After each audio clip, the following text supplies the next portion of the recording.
Hello, I'm going to be discussing the CARES Act of 2020, policy advocacy.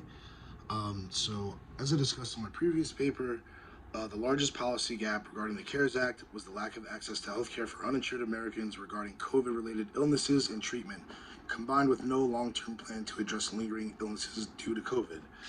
So, a lot of millions of Americans who are uninsured or undocumented persons were not able to receive um, treatment regarding COVID besides the shot.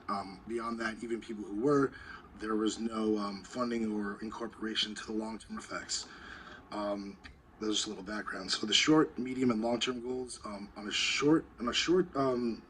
short and mezzo level, I think we could do a snowball method of surveying because these populations, which are hard to reach and are it's different for each community. We could do that as a way to identify undocumented persons, underreported health issues, which is very rampant among undocumented communities or demographics rather. So we would have more accurate data sets to know where the most health issues are and what those health issues are. So that would be one way to just start gathering data immediately. Also, grassroots advocacy, staying in touch with local community leaders, whether it's people who are running soup kitchens or any meetings of people who are just involved in those type of communities or demographics where people are really in need of healthcare.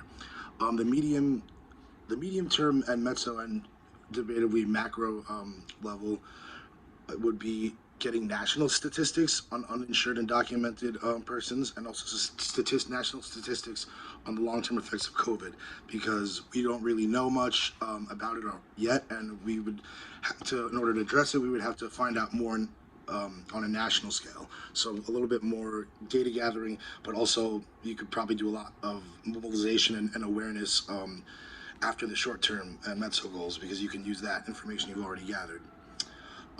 For the long term and macro setting, we could ultimately you would want to rewrite and reenact many of the statutes of the CARES Act, because most of the most of the funding and the statutes for it really was disengaged.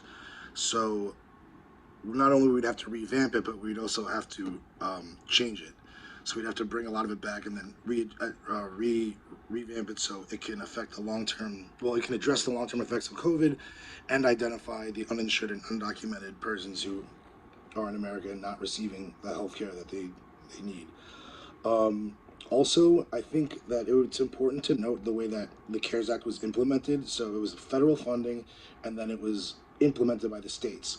So if everything went well, supposedly, well, hopefully we could do it the same way here. Whereas the federal government would sort of take the reins in terms of like funding, but it would be left up to the state and local municipalities to implement these changes and services. Sorry, I'm still very sick.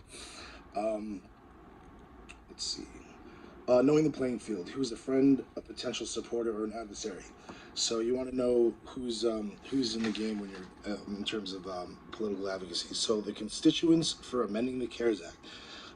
The constituents, I believe, would be anyone, almost anyone who is in support of the CARES Act, but really you could count on the people, anyone who is in support of universal health care.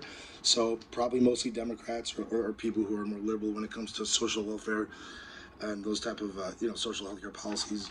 Um, I'm sure they would all have your support. Potential allies could be other lateral groups or like NGOs or people who are maybe on the fence, not super liberal, but but would be susceptible to sort of in the middle, like right down the in terms of the liberals, in terms of the political spectrum. Um, Opponents, I would probably say financial or political conservatives, people who are either tend to be COVID deniers in the first place, or just have that sort of laissez-faire. If they don't have health insurance, that's kind of on you. Pull yourself up by your own bootstraps type of attitude. Um, let's move on to the next slide.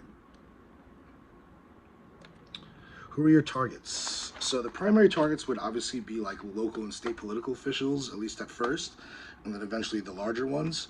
I think a lot of important secondary targets, though, would be any like NGOs or nonprofits, any lateral sort of organizations who like are committed to, you know, like the Red Cross, or also another primary target would probably be relevant government departments, like the Department of Health. You know, they were a big, obviously fundamental part of the CARES Act.